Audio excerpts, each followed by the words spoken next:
আসসালামু আলাইকুম রহমতুল্লাহি অবরকাতুহ। সম্মানিত দর্শক, কেন যেন সারা দেশ এখন সুদ নির্ভর হয়ে গেছে এবং যে কোনো সুদের ব্যবসা অন্যান্য প্রচলিত যে ব্যবসা বাণিজ্য সেগুলোর উপর প্রাধান্য বিস্তার করেছে। সারা দুনিয়ার যে উন্নয়ন, সে উন্নয়নটা সাধারণত নির্ভর করে কায়িক শ্রমের উপর। শ্রমের সঙ্গে যখন মেশিন যুক্ত হয় তখন সেই শ্রমকে কয়েক গুণ বাড়িয়ে দেয়।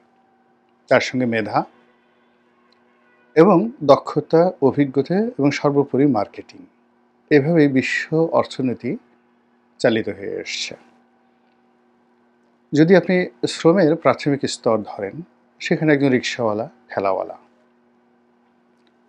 তারপর এরপর ধীরে ধীরে ধীরে ধীরে আপনি এটিকে উন্নত করতে করতে আপনি যখন হাই এন্ডে চলে যাবেন, যেমন আইফোন কিংবা ধরুন রকেট কিংবা ধরুন বিমান, খুব হাই এন্ডের যে প্রোডাক্টগুলো কিংবা টেসলা গাড়ি। তো এ সকল যে ব্যবসা বাণিজ্য, সেই ব্যবসা বাণিজ্যের সঙ্গে মেধা, দক্ষতা, অভিজ্ঞতা, বিনিয়োগ আর অনেক কিছু জড়িত। এবং স্বাধীনতা বলতে যা বোঝায়, সার্বভৌমত্ব বলতে যা বোঝায়, সব কিছু নির্ভর করে যে একটা জাতি তার প্রযুক্তি, তার শিক্ষা দীক্ষা, মেধা, এটিকে কী করে অর্থনীতিতে সে ব্যবহার করতে পারে। এবং যে জাতি এই কাজটি যত সুন্দরভাবে ইতিহাসের যে সময় করতে পেরেছে, তারাই তত সফল হয়েছে। তো একটা সময় আমাদের এই পৃথিবীতে ব্রোঞ্জ যুগ ছিল, মানে যা কিছু তৈরি হতো ব্রোঞ্জ দিয়ে তৈরি হতো। তারপর সেটা স্টিল যুগ এলো, লোহার যুগ এলো। এরপর ধীরে ধীরে ধীরে ধীরে আজকের এই পর্যায়ে আমরা এসেছি। তো এখন সেই প্রাচীন যুগ বা প্রাগৈতিহাসিক যুগ কিংবা ধরুন মধ্যযুগ, সব সময়টিতেই অর্থনীতি সফল হয়েছে যখন সুদ কম হয়েছে, সুদের কারবারি কম হয়েছে, সুদ ভিত্তিক সমাজের পরিবর্তে পরিশ্রম ভিত্তিক, মেধা ভিত্তিক সমাজ ব্যবস্থা কায়েম হয়েছে। সেখানেই রাষ্ট্র, ব্যক্তি, সমাজ এর যে বিস্তৃতি ঘটেছে, উন্নতি ঘটেছে, সভ্যতার পাদপীঠে উঠেছে। তো আপনি যদি এখন ইংল্যান্ডে যান, আমেরিকাতে যান, জাপানে যান, সেখানে ব্যাংকে টাকা রাখার জন্য উল্টো আপনাকে টাকা দিতে হবে। সুদ হার একেবারেই কম। কিন্তু আপনি পৃথিবীর যে কোনো অসভ্য দেশে যাবেন, সেখানে গিয়ে দেখবেন যে আপনি ব্যক্তি পর্যায়ে সুদ, তারপরে যাকে বলা হয় ব্যাংকিং পর্যায়ে সুদ, প্রান্তিক পর্যায়ে সুদ, একটা চারিদিকে একটা সুদের রমরমা কারবারে রীতিমতো একটা সমাজকে আইয়ামে জাহিলিয়াতের দিকে নিয়ে যায়। একটি রাষ্ট্র যখন সুদের উপর ভাসতে থাকে, তখন সেখানে বরকত আসে না। আমরা ইসলামে সুদকে নিষিদ্ধ হিসাবে জানি। আমাদের দেশের আলেম ওলামারা সুদের বিরুদ্ধে যাকে বলা হয় ওয়াজ নসিহত করতে থাকে। তো প্রচলিত সুদ বলতে আমরা যেটি বুঝি, ব্যাংক থেকে সুদ নেওয়া, অমুক ব্যক্তি বেশি সুদ খায়, সুদখোর, মহাজন, দালাল, ফড়িয়া ইত্যাদি সব কিছু।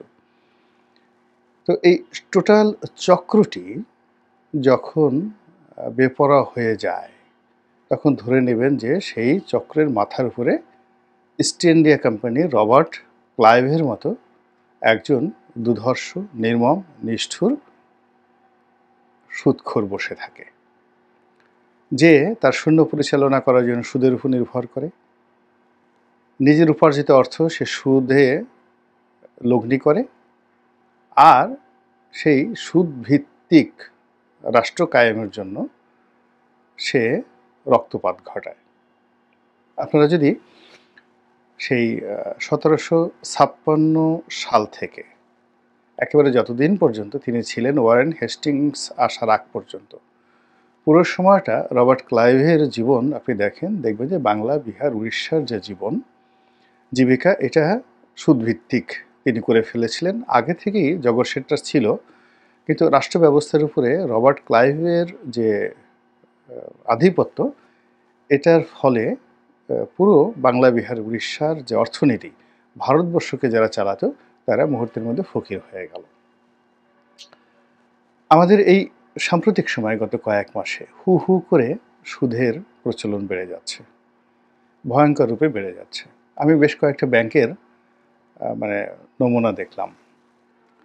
তো ব্যাংকগুলো ব্যবসা করার পরিবর্তে এই ব্যাংকগুলো প্রচলিত অর্থে বিনিয়োগ করবে, ঝুঁকি নেবে, উদ্যোক্তাদেরকে শিল্প কলকারখানা তৈরি করার জন্য লোন দেবে, ঋণ দেবে, তারপরে তারা মুনাফা করবে। কিন্তু তারা সেই কাজগুলো করেনি। তারা অন্য দুর্বল ব্যাংককে টাকা দিয়েছে সুদে, সরকারকে সুদের উপর টাকা লগ্নি করেছে, আর সরকারের অভাবের সময় নগদ অর্থ ছাড়া বন্ডে তারা বিনিয়োগ করেছে। এবং এই কাজ করে একেবারে বড় বড় যে ব্যাংকগুলো সবগুলো এই গত এই প্রান্তিকে টাকায় সয়লাভ হয়ে গেছে। সেটা লিজিং কোম্পানি বলেন, ব্যাংক বলেন। আর অন্যদিকে সাধারণ জনগণ তারা ফতুর হয়ে গেছে। 2 নম্বর হলো আপনি দেখুন যে এই সরকার IMF থেকে ঋণ পায়নি। এখন থেকে স্থানীয় সুদের উপর নির্ভর করতে হবে। তাকে স্থানীয় ব্যাংক থেকে ঋণ নিতে হবে, অথবা চড়া সুদে, যদি ডলারের ক্রাইসিস হয় তাহলে বিদেশ থেকে ঋণ নিতে হবে। আর যদি স্থানীয়ভাবে তাদেরকে ঋণ করতে হয় তাহলে বিভিন্ন ব্যাংক থেকে আরও চড়া সুদে ঋণ করতে হবে। এবং ব্যাংকগুলো যখন সরকারকে ঋণ দেওয়ার মতো একটা সুযোগ পাবে তখন তারা আর ব্যক্তি খাতে ঋণ দেবে না। কর্মসংস্থান, বিনিয়োগ সব কিছু মুখ থুবড়ে পড়ে আছে। এটা আমাদেরকে রীতিমতো দুর্ভিক্ষের দিকে নিয়ে যাবে। এবং এই দুর্ভিক্ষ কেন নেবে সুদভিত্তিক একটি সমাজ, তার অনেক ঐতিহাসিক উদাহরণ রয়েছে। 1757 সাল থেকে 1770 সন পর্যন্ত ক বছর হয়? অর্থাৎ 13 বছরের মধ্যে, মাত্র 13 বছরের মধ্যে যে বাংলা ছিল স্বর্গ উদ্যান, সেই বাংলায় 1770 সালে একটি মহা দুর্ভিক্ষ দেখা দেয়। এবং সেই দুর্ভিক্ষে ওই জমানাতে 30 লাখ লোক মারা যায়। আবার বলছি, 1770 সালে যে দুর্ভিক্ষ হয় এই বাংলা, বিহার, উড়িষ্যাতে 30 লক্ষ লোক মারা যায়। বলা হয় প্রতি 5 জন লোকের মধ্যে একজন লোক মারা গিয়েছে। অর্থাৎ 1.5 কোটি মানুষ ছিল বাংলা, বিহার, উড়িষ্যাতে, সেখানে 30 লাখ লোক মারা যায়। সুদের যে কুফল, প্রাথমিক কুফল হলো এই দুর্ভিক্ষ। আমাদের দেশে যে কয়বারই দুর্ভিক্ষ হয়েছে, প্রায় তার আগে 7-8 বছর এইভাবে সুদের তাণ্ডব চলেছে। আজ ঢাকা শহরে যে সুদ ব্যবস্থা গড়ে তুলেছে বা সুদের যে বিধি ব্যবস্থা গড়ে উঠেছে, এটা জেলাতে গিয়ে দেখেন, উপজেলাতে গিয়ে দেখেন কি পরিমাণ স্থানীয় সুদী মহাজন, রবার্ট ক্লাইভ বা ইস্ট ইন্ডিয়া কোম্পানির মতো লোক দাঁড়িয়ে গেছে।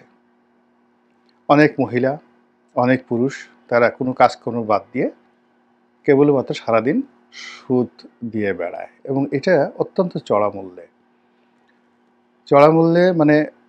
তারা এমনও অনেক লোক রয়েছে, প্রতিদিন বিভিন্ন দোকানে তারা ধরুন 10,000, 20,000, 30,000 টাকা প্রান্তিক পর্যায়ে দিয়েছে। তারা দৈনিক ভিত্তিতে সুদ কালেকশন করেন, অনেকে সাপ্তাহিক ভিত্তিতে সুদ কালেকশন করেন। এবং সুদের এই ব্যবসাটি আর তাদের কাছে কোনো লজ্জাকর বিষয় নয়। গ্রামে গঞ্জে, হাট বাজারে, আমার এই ভিডিও যারা দেখছেন তারা এই গত 7-8 মাসে খোঁজ নিয়ে দেখেন যে গ্রামের প্রান্তিক যে লেভেল যেটা রয়েছে সেখানে সুদের ব্যবসা কোন পর্যায়ে পৌঁছে গেছে। আমাদের দেশের এই যে সুদের প্রচলিত অবস্থার কারণে হুজুররা আগে সুদের ওয়াজ করতেন, সেই ওয়াজও বন্ধ হয়ে গেছে। এখন আর কেউ সুদ নিয়ে কেউ ওয়াজ করে না। ফলে কি হলো, পুরো সমাজের যে কাঠামো গড়ে উঠেছিল গত 30 বছরে, সেটা ধপাস করে এই গত 1 বছরে একেবারে মুখ থুবড়ে পড়ে গেছে।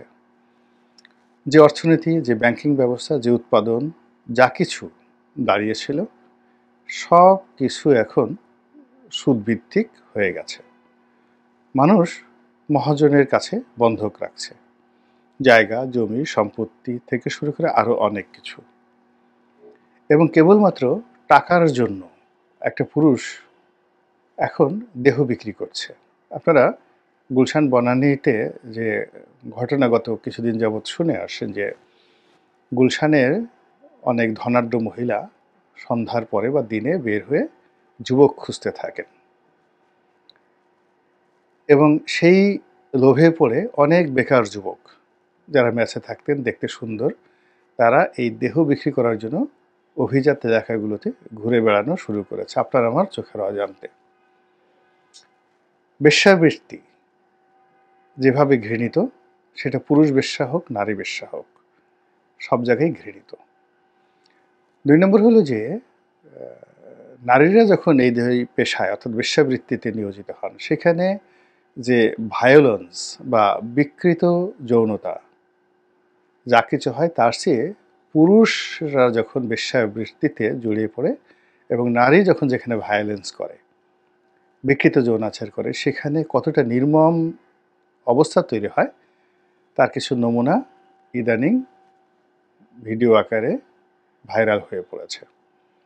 দুজন রমণী একজন পুরুষকে আটকে রেখে যে নির্যাতন করেছে সারা শরীরে, আবার দুজন রমণী আর এক জায়গায় দেখা গেল যে এক পুরুষকে চোখ বেঁধে জাইঙ্গা পুড়িয়ে তাকে বেদমভাবে পিটাচ্ছে, ডান হাতে বাম হাতে পিটাচ্ছে। আর এক ধরনের যাকে বলা হয় ওই মানে দোজখী যে পৈশাসিক যে আনন্দ, সে আনন্দ তারা অনুভব করছে। এ সবই কিন্তু অভাবের ফল। এর সঙ্গে যে পুরুষটি গিয়েছে তার যে বিকৃত যৌনাচারের সঙ্গী হওয়ার বা নিজের যৌনতা সেখানে যাকে বলা হয় চরিতার্থ করার যে লোভ বা লালসা তার মধ্যে ছিল বা আছে, নিজের যে চরিত্রহীনতা দুর্বলতা যা কিছু আছে তার সঙ্গে সঙ্গে কিন্তু আবার অভাবটাও আছে।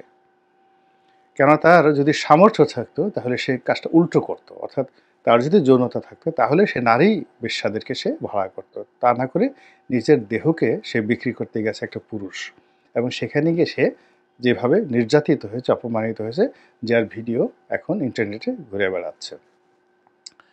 তো এগুলোই সুদভিত্তিক যে একটা সমাজ বা একটা রাষ্ট্র কত দ্রুত অর্থনৈতিকভাবে পঙ্গু হয়ে যায়, কত মানুষের অর্থনৈতিক মেরুদণ্ড ভেঙে দেয়, এবং কত পরিবারে কত ব্যক্তির জীবনে বিষাদময়তা ডেকে আনে, তা আপনারা আমরা এখনো পর্যন্ত যারা ভালো আছি তারা টের পাচ্ছি না।